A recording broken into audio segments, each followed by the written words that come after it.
नमस्कार मित्रों। तो हम पिछली कक्षा में पढ़ रहे थे कि मृदा एक पादप के लिए माध्यम का कार्य करती है। तो माध्यम का कार्य करती है तो इसमें लगभग हम 4 विशेषताओं पर फोकस कर रहे थे, जिसमें से एक विशेषता के बारे में कि मृदा पौधे के लिए क्या करती है, पोषक तत्वें प्रदान करने का कार्य करती है। ठीक है, क्या था, पोषक तत्व प्रदान करने का कार्य करती है। तो पोषक तत्व में बता दी थी, कहने का मतलब कुछ तत्व होते हैं जो पादप को मृदा के द्वारा प्राप्त होते हैं, और कुछ तत्व जैसे आपके वायु जल के द्वारा प्राप्त होते हैं, और कुछ मृदा और वायु के द्वारा क्या होते हैं, प्राप्त होते हैं। जैसे कौन सा तत्व था जो पौधे को मृदा और वायु के द्वारा प्राप्त होता है, बताओ इसमें। तो आपका जो नाइट्रोजन था, नाइट्रोजन पौधे को किस रूप में प्राप्त होता है, किससे प्राप्त होता है, मृदा और वायु से प्राप्त होता है। ठीक है, मृदा और वायु से क्या होता है, प्राप्त होता है। ठीक है, दूसरी बात है, कहने का मतलब ये था कि जो आगे इसके अलावा जैसे आपका CHO, ये किस किस से प्राप्त होते हैं, CHO प्राप्त होते हैं आपके पानी, और हम बात करते हैं वायु से भी प्राप्त होते हैं। ठीक है, कोई दिक्कत इसमें। अगला जो बिंदु पढ़ रहे थे हम, दूसरा बिंदु था हमारा, दूसरी विशेषता थी। दूसरी विशेषता कहती है हमारे देश के नौजवानों और भारत के आप वासी सभी मजे में होंगे, और मजे को आराम से पढ़ो, और टेंशन लेने की बात नहीं किसी को। तो दूसरा बिंदु था कि जल प्रदान करना, जल प्रदान करना। ठीक है, दूसरा बिंदु क्या था आपका, जल प्रदान करना। तो जब आप फसल कार्य करते हैं या खेती कार्य करते हैं तो आप पानी कहां पर डालते हैं, तो कहेंगे कि हम पानी कहां पर डालेंगे, कुछ तो बोलेंगे लोग बात, कहने का मतलब कि ऊपर डालते हैं। अरे आप ऊपर डालो, कहीं पर भी डालो, कहां पर जाएगा, वो मिट्टी में जाता है। ठीक है, तो मिट्टी के द्वारा क्या होता है, पौधे को क्या होता है, पानी प्राप्त होता है। आई बात समझ में। तो और देखो उसकी बात भी कि अब ये पानी क्या कार्य करता है, पौधे के लिए पानी क्या क्या कार्य करता है।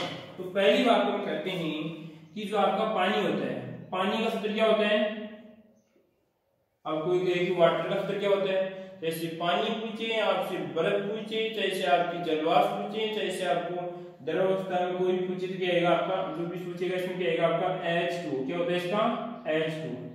ये क्या होता है, इसका सूत्र होता है। तो पानी पौधे के लिए एक विलायक का कार्य करते हैं। क्या करते हैं, विलायक का क्या करते हैं, कार्य करते हैं। आई बात समझ में। विलायक का मतलब क्या है कि जैसे मान लीजिए आप, ये आपको खेत है, ठीक है, और इस खेत में आप जैसे मान लीजिए कोई भी आपका यहाँ पर पौधा है, ठीक है, और ये पौधे के हैं आपकी जड़ें। आपने यहाँ पे क्या डाल दिया, यूरिया। क्या डाल दिया आपने, यूरिया डाल दिया। ठीक है, अब जब आपने यहाँ पर यूरिया डाला, तो यूरिया डालने के बाद में क्या आपको पानी डालने की आवश्यकता होती है, नहीं होती है, होती है ना पानी डालने की आवश्यकता। अगर आप पानी नहीं डालते, ठीक है, अगर आप जो किसान परिवार से संबंधित विद्यार्थी हैं, आप देखना अच्छी तरह कि जब पानी नहीं डालते हैं तो यूरिया का या विघटन, यूरिया पिघलता नहीं है। अगर हम बात करते हैं यूरिया का अपघटन नहीं होता है, यूरिया जो वायु होता है इस अणु में रहता है यहाँ पे। तो इस यूरिया को घोलने के लिए किसकी आवश्यकता होती है, पानी की आवश्यकता होती है। ठीक है, कोई दिक्कत इसमें। तो यहाँ पर क्या होगा कि ये यूरिया को क्या करेगा, पानी घोलेगा और एक विलायक के रूप में कर देगा। अब ये विलायक क्या करेगा, इससे पानी जड़ों के रूप में इस प्रकार चारों तरफ एक माध्यम के रूप में रहेगा। आई बात समझ में। ये कहलाएगा आपका विलायक कहलाएगा, इसमें यहाँ पर आपकी जड़ है, ठीक है, और आपकी परत से मिट्टी है, तो ये कहलाएगा आपका विलायक कहलाएगा। और कोई दिक्कत इसमें। विलायक बनाने का कार्य कौन कर रहा है इसमें, इसमें कौन मिले हैं, इसको अगर विलायक की बात करते हैं तो कौन मिले इसमें, इसमें कहलाएगा आपका कि ये किसी को घोलने का कार्य करता है, इसमें कहलाएगा आपका विलायक के रूप में इसमें यूरिया घुला हुआ है। क्या घुला हुआ है इसमें, यूरिया घुला हुआ है, जो पौधे को एक बात करते हैं विलेन के रूप में, विलायक के रूप में क्या होता है, प्राप्त होता है। घोलने का कार्य कौन कर रहा है, यहाँ पे पानी कर रहा है। ठीक है, कोई दिक्कत इसमें। दूसरी बात देखिए यहाँ पर कि जो प्रकाश संश्लेषण की क्रिया होती है, जो आपकी प्रकाश संश्लेषण फोटोसिंथेसिस में प्रकाश संश्लेषण की जो क्रिया होती है, क्या होती है? प्रकाश संश्लेषण की क्रिया कब होती है? प्रकाश संश्लेषण की क्रिया दिन में होती है, रात में होती है? बताओ। तो देश के नौजवान कहेंगे दिन के समय होती है, ठीक है। परंतु आप स्पेशल एग्रीकल्चर डिपार्टमेंट के विद्यार्थी हैं तो आप कहेंगे कि प्रकाश संश्लेषण की क्रिया प्रकाश की उपस्थिति में होती है। आई बात समझ? जैसे आप कहें कि सर दिन के समय होती है, तो मान लीजिए कि दिन के समय आप किसी अंधेरे कमरे में हैं, तो क्या वहां पर प्रकाश संश्लेषण की क्रिया होगी? वहां पर प्रकाश संश्लेषण की क्रिया नहीं होगी। आई बात समझ? इस बात का ध्यान रखना है। एग्रीकल्चर के विद्यार्थियों का क्या होना चाहिए? जैसे मान लीजिए साधारण जो आर्ट्स लेवल के विद्यार्थी रहेंगे, ठीक है, वो तो क्या आंसर देंगे इसका कि प्रकाश संश्लेषण की क्रिया दिन के समय होती है, ठीक है। आप कहना है कि प्रकाश संश्लेषण की क्रिया कब होती है? प्रकाश के समय होती है। इन कहने का मतलब रात में भी प्रकाश संश्लेषण की क्रिया हो सकती है यदि प्रकाश है तो, ठीक है, कोई दिक्कत इसमें? तो प्रकाश संश्लेषण की क्रिया के लिए क्या होता है? जल आवश्यक होता है। क्या होता है? जल आवश्यक होता है, H2O आवश्यक है। आई बात समझ? जल आवश्यक है, जो भी आप ठीक है कि अगर जल नहीं होगा तो प्रकाश संश्लेषण की क्रिया नहीं होगी, और जब प्रकाश संश्लेषण की क्रिया नहीं होगी तो पादप के लिए भोजन निर्माण नहीं होगा। आई बात समझ? भोजन निर्माण नहीं होगा, इस बात का ध्यान रखना है, ठीक है। जब भोजन का निर्माण नहीं होगा तो पादप की वृद्धि कैसे होगी, ठीक है। तो हम कह सकते हैं कि भोजन निर्माण के लिए या प्रकाश संश्लेषण की क्रिया को पूरी करने के लिए जल की आवश्यकता होती है। इस बात का हमें ध्यान रखना है। कितनी दो बातें आ गई। अब तीसरी बात देखते हैं आगे कि अगर मान लीजिए पौधे के अंदर पानी की कमी हो जाती है, अगर पानी की कमी हो जाती है, अगर मान लीजिए मनुष्य के अंदर पानी की कमी हो जाए, क्या होता है? डायरिया, दस्त हो जाते हैं, अनलिमिटेड हो जाते हैं। कहने का मतलब कभी भी आप सर्विस करते रह सकते हैं, ठीक है। तो अगर पौधे के अंदर पानी की कमी, ठीक है, तो क्या होगा? एक घटना और घटेगी, वो कौन सी? यहां पर कि जो आपका कोशिका विभाजन है, जो सेल डिवीजन है, कोशिका विभाजन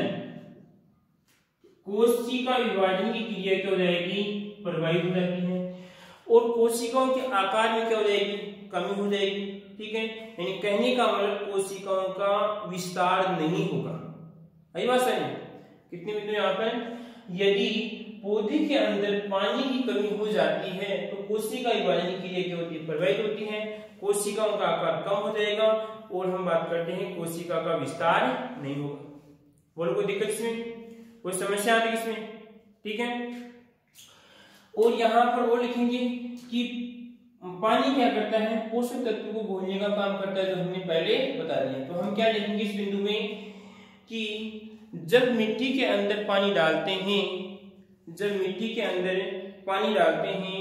तो ये पौधे के लिए प्रकाश संश्लेषण की क्रिया को क्या करता है? आगे बढ़ाने का कार्य करता है, और पोषक तत्वों को घोलने का काम करता है, तथा कोशिकाओं को विस्तार, कोशिका नियंत्रण को क्या करता है? कोशिका वर्ग क्या करता है? नियंत्रण करने का कार्य करता है। मेरी बात समझ में? कोई दिक्कत नहीं। दूसरी बात देखिए कि आपने देखा होगा कि जहां पर पानी की मात्रा अधिक होती है, जहां पर यानी जिस फसल में पानी की मात्रा अधिक होती है, उसमें एक क्रिया आपकी वाष्प उत्सर्जन, लव विसर्जन, ठीक है। वाष्प उत्सर्जन की क्रिया क्या होती है? आगे बढ़ती है। कहने का मतलब क्रिया होती है। अभी क्रिया क्या होती है इसमें कि पौधे द्वारा पानी का वाष्प के रूप में बाहर निकलना, क्या कहलाएगा? आपका वाष्प उत्सर्जन कहलाता है। जब आप दिन के समय विशेषकर सर्दियों में देखना, दिन के समय या आप कभी गर्मी में देख सकते हैं पौधे की जो पत्तियां होती है उसके अंतिम छोर पर कुछ पानी की बूंदें होती हैं, ठीक है। तो वो पानी कहां से आया? वो पानी आपकी वाष्प उत्सर्जन क्रिया के द्वारा आता है, ठीक है। तो इस वाष्प उत्सर्जन क्रिया में क्या होगा कि अगर पानी अधिक होगा तो पानी के साथ में क्या होते हैं, कुछ हानिकारक जो पौधे के अंदर पदार्थ बनते हैं वो भी क्या होते हैं, बाहर निकलते हैं। तो हम कह सकते हैं कि अगर पौधे के अंदर पर्याप्त मात्रा में पानी डालते हैं तो उसमें हानिकारक पदार्थ आसानी से निकल जाते हैं। कोई दिक्कत? इसमें 2 बिंदु कंप्लीट हो गए। पहला कौन सा था हमारा? इसमें पहला पोषक तत्व था, दूसरा आपका जल का था, तीसरी की बात करते देखो इसमें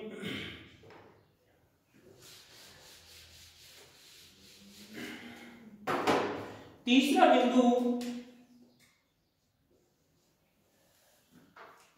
ऑक्सीजन की आपूर्ति।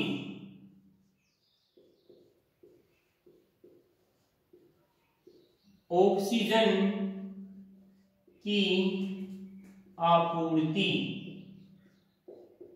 या ऑक्सीजन की सप्लाई, ठीक है। तो पहला क्वेश्चन मैं आपसे पूछता हूं कि क्या पौधे श्वसन करते हैं? क्या पौधे श्वसन करते हैं? करते हैं तो ये बताइए कि श्वसन में कौन सी गैस लेते हैं? बताओ आंसर तो आराम से आप। क्वेश्चन है फिर रिपीट कर रहा हूं, क्या पौधे श्वसन करते हैं और श्वसन करते हैं तो कौन सी गैस लेते हैं? तीसरा क्वेश्चन है कि श्वसन में कौन सी गैस बाहर निकालते हैं, ठीक है। देखिए जैसे पौधे जब श्वसन क्रिया करते हैं, हाँ जी, और एक क्वेश्चन फिर आप तीसरे क्वेश्चन पर देखते हैं कि श्वसन क्रिया कब होती है? श्वसन क्रिया कब होती है? तो इसका लास्ट का आंसर है सर श्वसन क्रिया दिन के समय होती है। नहीं देश के नौजवानों, श्वसन क्रिया पौधे के अंदर दिन और रात चलती है, दिन और रात चलती है। और दूसरी बात ये भी याद रखना कि ये तो क्या होती है, दिन रात चलती है। पहले का आंसर रहेगा कौन सी गैस लेते हैं? श्वसन में ऑक्सीजन गैस लेते हैं। कौन सी गैस लेते हैं? ऑक्सीजन गैस लेते हैं। और कार्बन डाइऑक्साइड ये क्या करते हैं? लेने का कार्य करते हैं, लेते हैं, ठीक है। और देने का कार्य क्या करते हैं? इसमें करेंगे आपकी कार्बन डाइऑक्साइड देने का क्या करते हैं? काम करते हैं। या ध्यान रखना ये कंपटीशन लेवल का क्वेश्चन है, आपकी जेट में क्वेश्चन बार बार कंफ्यूज करता है। आप याद रखना सभी सजीव, कुछ हम जीवाणु की बात छोड़ कर सकते हैं जो आपके एक्यूनिक के लिए होती है, एक्यूनिक की वहां की बात नहीं कर रहे हैं, पर सभी सजीव नोट लगा के लिख लो। आप नोट लिख रहे हैं तो आप सभी सजीव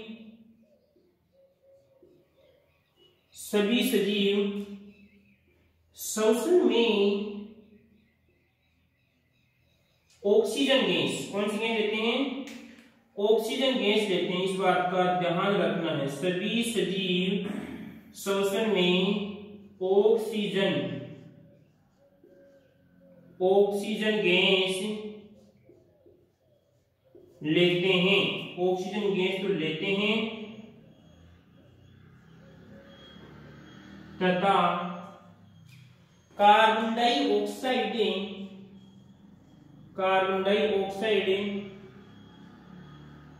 देने का काम करते हैं। इस बात का ध्यान रखना है, देने का काम करते हैं। अब कुछ विद्यार्थी घबरा रहे हैं कि सर आपने तो गलत बता दिया। तो आपको जो गलत बता रहे हैं उसका समाधान ये होता है, आप सोच रहे होंगे कि पौधे श्वसन में कार्बन डाइऑक्साइड नहीं। देश के नौजवानों, पौधे प्रकाश संश्लेषण की क्रिया में, कौन सी क्रिया में? पौधे प्रकाश संश्लेषण क्रिया यानी फोटोसिंथेसिस, प्रकाश संश्लेषण की क्रिया में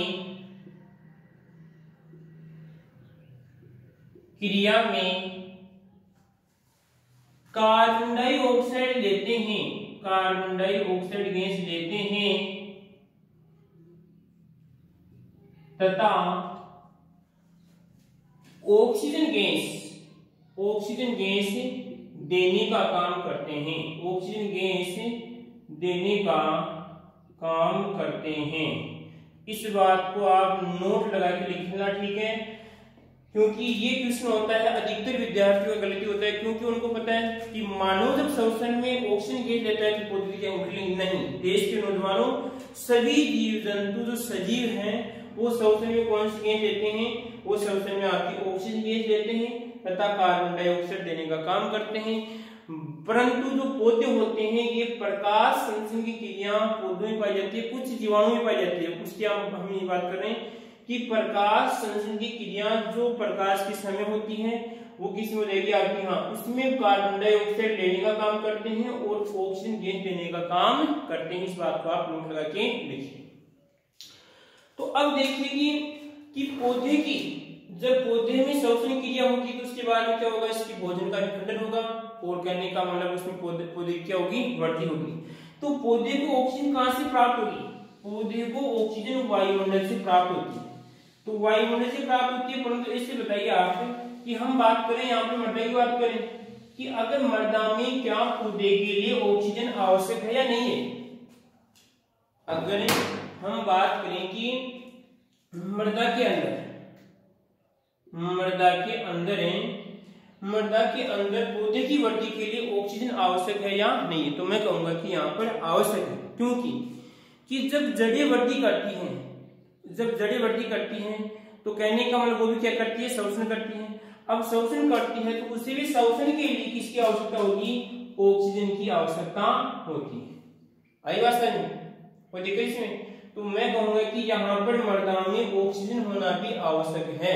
ठीक है, तो देखिए आप जो आपकी मृदा होती है इस मृदा में ऑक्सीजन की मात्रा होती है लगभग हम बात करते हैं 20.3% कितनी होती है? 20.3% होती है। और जबकि नाइट्रोजन की मात्रा होती है 79.01% होती है। ठीक है, और उसके बाद देखिए आपकी कार्बन डाइऑक्साइड की मात्रा होती है लगभग बात करते हैं 0.3% होती है। आई बात समझ? जो आपकी मृदा है उस मृदा में अगर वायु का संगठन देखते हैं तो लगभग 20.3% क्या होती है? आपकी ऑक्सीजन होती है और लगभग 79.01% क्या होती है? आपकी नाइट्रोजन होती है और कार्बन डाइऑक्साइड कितनी होती है? आपकी 0.3% होती है। 0.3%। ठीक है, अब ध्यान रखना जो ये वाला बिंदु है ये मोस्ट है। ध्यान रखना इस प्रकार का क्वेश्चन कैसे मोस्ट है कि अगर मैं बात करूं क्वेश्चन इस प्रकार है कि वायुमंडल में कार्बन डाइऑक्साइड की मात्रा कितनी होती है? वहां पर आपका आंसर आएगा, वहां पर आपका 0.03%। कितनी आएगी? 0.03%। परंतु अगर हम बात करें कि मृदा के अंदर कार्बन डाइऑक्साइड की मात्रा कितनी होती है? 0.03%। ठीक है, क्वेश्चन आपके समझ में आ सकता है। कुछ विद्यार्थी क्या करेंगे इस प्रकार देखेंगे इस प्रकार की कितनी होती है परंपरागत कितनी 0 कितने कर देंगे? आपका 0.3% कर देंगे। क्वेश्चन को ध्यान से देखना है। अगर वायुमंडल में पूछ रहा है तो कितना आएगा आपका आंसर? 0.03% आएगा। ठीक है, अगर किसी पूछ रहा आपको कि मृदा के अंदर कार्बन डाइऑक्साइड कितनी मिलाई आपकी? 0.3% पाई जाती है। कोई दिक्कत इसमें? कोई समस्या? तो हम लिखेंगे इसके बारे में कि पादप में जब वृद्धि करता है, पादप की जड़ों की वृद्धि के लिए क्या होती है कि ऑक्सीजन की आवश्यकता होती है। ठीक है, जो कितनी होती है उसके अंदर बात करें यहाँ पे कार्बन डाइऑक्साइड कितनी होती है? इसमें 20.3% क्या होती है? इसमें आपकी O2 होती है और 79.08% क्या होती है? आपकी N2 होती है और CO2 कितनी आपकी 0.3% होती है। जो पादप की जड़ों की वृद्धि क्या होती है? आवश्यक होती है। अगर पर्याप्त मात्रा में ऑक्सीजन है तो पादप की वृद्धि क्या होगी? अच्छी होगी। कोई दिक्कत आ रही इसमें? कोई समस्या? कितने बिंदु हो गए हमारे? 3 बिंदु हो गए। आगे देखो उसके बाद में चौथा बिंदु क्या था? यांत्रिक आधार।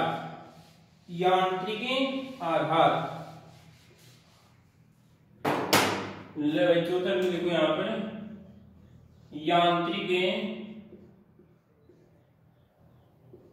यांत्रिक आधार, मैकेनिकल सपोर्ट। क्या करते हैं? Mechanical support. अगर गांव में सुना होगा कि किसी के सपोर्ट लगाते हैं। सपोर्ट का मतलब कह रहा है कि आप कि जैसे मान लीजिए कोई भी अगर जैसे आप सदर कर रहे हैं, ठीक है, तो इस बीच में क्या लगाते हैं आप, सपोर्ट लगाते हैं। इसी प्रकार से आपके कुकर पीटीसी कोड के पादप होते हैं, उनकी अगर मान लीजिए उनको वर्ड या ऊपर लाने के लिए क्या करते हैं, कुछ सहारा लगाते हैं, तो उसके कहते हैं हम सपोर्ट कहते हैं।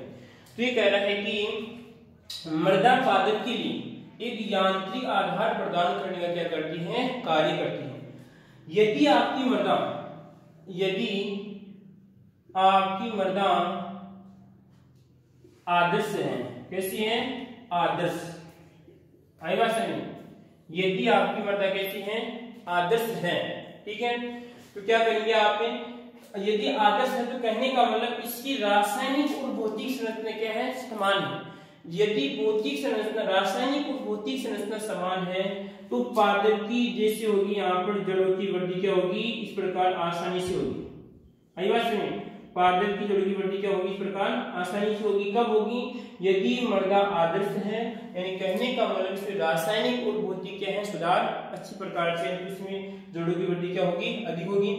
यदि आदर्श है तो वो क्या करेगी, आपकी पवन दृढ़ होगी, जो आपके पवन के झोंके चलते हैं, पवन क्या चलते हैं आपके दृढ़, जो पवन के झोंके लगते हैं इस प्रकार, जैसे कभी बार आंधी चलती है तो आपने देखा होगा कि आंधी चलते इसमें कुछ पौधे उखड़ जाते हैं, ठीक है, तो उसका कारण क्या होगा, क्योंकि वहां की जो मृदा है वो आदर्श नहीं है, वो पौधे को यांत्रिक आधार कम दे रही है, ठीक है।